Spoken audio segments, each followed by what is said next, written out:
Hey guys, welcome back to my YouTube channel. This is me Anshika this side and I welcome you all to my brand new video. So this video is going to be pre-board study vlog and in this video I will be first sharing my preparation journey and उसके बाद में मैं आपको बताने वाली हूँ कि मेरा एग्ज़ाम कैसा था. Basically I will be giving you my exam review.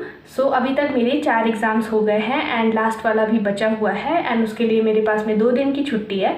सो इसलिए मैं अभी ये वाली वीडियो को बना करके और इसी बीच में मैं पब्लिश भी कर दूँगी इसे. तो सबसे पहले तो आप लोग मेरी एग्ज़ाम की प्रिपरेशन देख लो कि मैंने कैसे कैसे प्रिपेयर किया है सारे एग्ज़ाम्स के लिए एंड देन मैं आपसे कुछ देर में मिलूँगी अपने एग्ज़ाम रिव्यू के साथ में. So without any further delay let's get started and let's begin with this video. तो ये वाली जो क्लिप है वो अकाउंटेंसी की प्री बोर्ड की दिन की है और जिस दिन मेरा एग्ज़ाम था अकाउंट्स का तो उस दिन की क्लिप है. एंड यहाँ पे मैंने मतलब मैं 5:30 बजे के करीब उठ गई थी एंड देन उसके बाद में मैंने थोड़ा सा बेड में ही रिवीजन किया था एंड देन उसके बाद में यहाँ पे मैंने फिर क्लिप्स रिकॉर्ड करनी स्टार्ट की थी and at around 5:50 I started to revise cash flow वाला चैप्टर. क्योंकि ये वाला जो चैप्टर है वो मैंने एकदम लास्ट मिनट पे ये वाला चैप्टर करने का सोचा क्योंकि मैं बहुत ज़्यादा दूसरे चैप्टर्स में इन्वॉल्व थी एंड मैं इसमें ये वाला चैप्टर को मैंने बहुत ज़्यादा नेगलेक्ट कर दिया था एंड ये मैंने लास्ट मोमेंट पे प्रिपेयर किया था पूरा. तो यहाँ पे मैं अकाउंट्स देख रही थी कि कौन सा अकाउंट का बैलेंस कहाँ जाता है और made and provision for tax paid कहाँ पे क्या जाता है. तो वही मैं एक बार रिवाइज़ कर रही थी एंड सारे एडजस्टमेंट जो करने रहते हैं वो बेसिकली रिवाइज़ कर रही थी. एंड उसमें मुझे एक दिक्कत आई थी जो एक्यूमुलेटेड डेप्रिशिएशन का जो ट्रीटमेंट रहता है वो मुझे नहीं पता था. तो मेरे इसी डाउट के लिए मैंने सुनील पांडा सर की एक वीडियो देखी जिसमें वो इसी के रिगार्डिंग मतलब क्वेश्चन को सॉल्व कर रहे थे एंड यहाँ पे मैं दिखा रही थी कि मैंने 6:06 पे मैंने ये वाला वीडियो देखना स्टार्ट किया था एंड मुझे जाना था स्टॉपेज पे 9 बजे के करीब. तो मतलब हाँ मैं थोड़ी सी प्रिपरेशन कर रही थी इसी में एंड उसके बाद में मैंने ज़्यादा क्लिप तो रिकॉर्ड नहीं की थी क्योंकि मैं बहुत ज़्यादा टेंस्ड थी कि मेरा पेपर कैसे जाने वाला है. तो इस वजह से मैंने ज़्यादा क्लिप्स रिकॉर्ड नहीं की है बट हाँ यही कुछ क्लिप्स है एंड मैं अभी बता देती हूँ कि मैंने इसके बाद में क्या किया था. तो मैंने वो फाइनेंशियल एनालिसिस वाली जो चैप्टर है उसमें से थोड़ा सा रिवाइज़ किया था. देन उसके बाद में फिर वो जो मेन हेड और सब हेड वाला जो रहता है फिर मैंने बैलेंस शीट को पूरा रिवाइज़ किया. देन मैंने कंपैरेटिव स्टेटमेंट का पूरा मतलब फार्मूला वगैरह सारा चीज़ फॉर्मेट वगैरह सारा चीज़ मैंने रिवाइज़ किया एंड देन मैं चली गई थी स्कूल के लिए तैयार होने के लिए. एंड ये वाली जो क्लिप है वो जब मैं अकाउंट्स का एग्ज़ाम देने जा रही थी उससे पहले की क्लिप है. एंड ये वाली जो क्लिप आप देख रहे हो अभी तो वो है इंग्लिश के प्री बोर्ड एग्ज़ाम के सुबह की क्लिप्स. एंड इससे पहले मतलब अकाउंट्स का एग्ज़ाम जैसे ही मेरा ख़त्म हुआ और शाम में जब मैं आई और उस टाइम पे मैंने सारे पोम्स को रिवाइज़ किया था एंड मेरा चैप्टर्स तो ऑलमोस्ट पहले से ही रिवाइज्ड था सारा का सारा चैप्टर्स. तो मुझे बस पोम्स को रिवाइज़ करना था एंड देन उसके बाद में मैंने यहाँ पे राइटिंग सेक्शन मतलब सुबह में उठ के मैंने राइटिंग सेक्शन का सारा पार्ट रिवाइज़ किया जो भी था जॉब लेटर वाला एंड जॉब एप्लीकेशन लेटर वाला और उसके बाद में नोटिस इनविटेशन ये सारे चीज़ों को मैंने रिवाइज़ किया.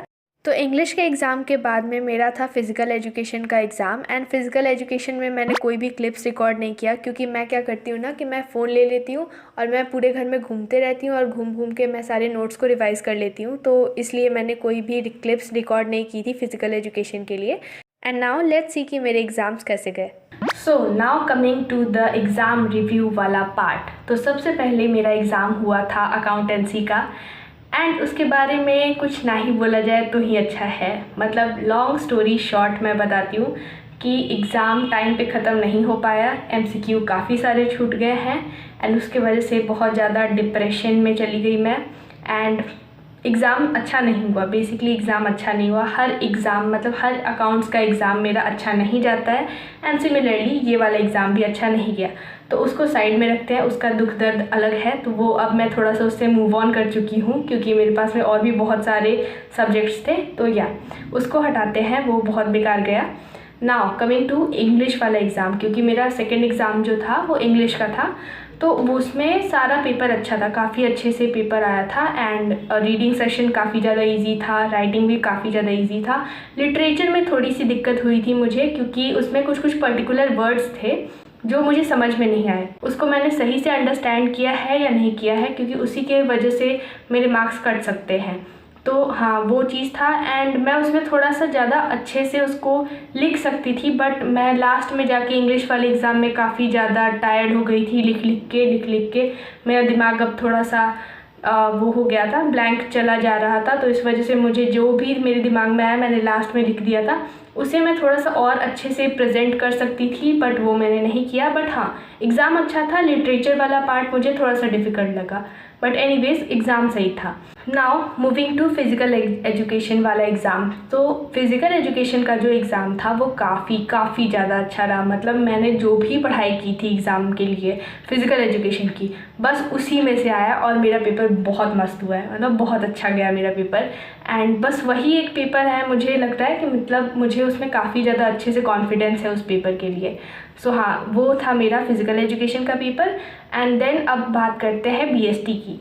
तो बीएसटी में तो मैं सच बता रही हूँ, मैं पूरे दिन सो रही थी। बस पूरे दिन मुझे इतनी ज़्यादा नींद आ रही थी, मतलब मैं पूरे दिन भर सोई हूँ।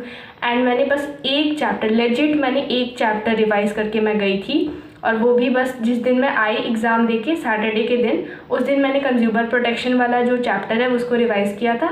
देन मैं पूरे संडे बस सोई रही। एंड देन फिर मैं मंडे के दिन उठी, मतलब मंडे के दिन बेसिकली जब एग्ज़ाम देना था तो उसके लिए मैं उठी। एंड उसके बाद में मैं सीधे पेपर देने के लिए चली गई हूँ। बस मैंने थोड़ा इधर उधर से रिवाइज़ किया था, बट बस दैट्स इट। उसके बाद भी मेरा पेपर काफ़ी ज़्यादा अच्छा हुआ। एंड मैं ऑब्वियसली उसमें काफ़ी ज़्यादा और अच्छा कर सकती थी अगर मैं पढ़ के जाती, तो मैं पढ़ के नहीं गई थी। बट एनीवेज पेपर अच्छा गया। तो यही होता है मेरे साथ में कि मैं पेपर के लिए प्रिपेयर नहीं भी करती हूँ तो भी मेरा पेपर कुछ पेपर अच्छा चला जाता है। लेकिन जिस पेपर के लिए मैं साल भर पढ़ती हूँ वो पेपर मेरा कभी अच्छा नहीं जाता है। तो हाँ, कुछ ऐसा ही गया मेरा अभी तक का पेपर।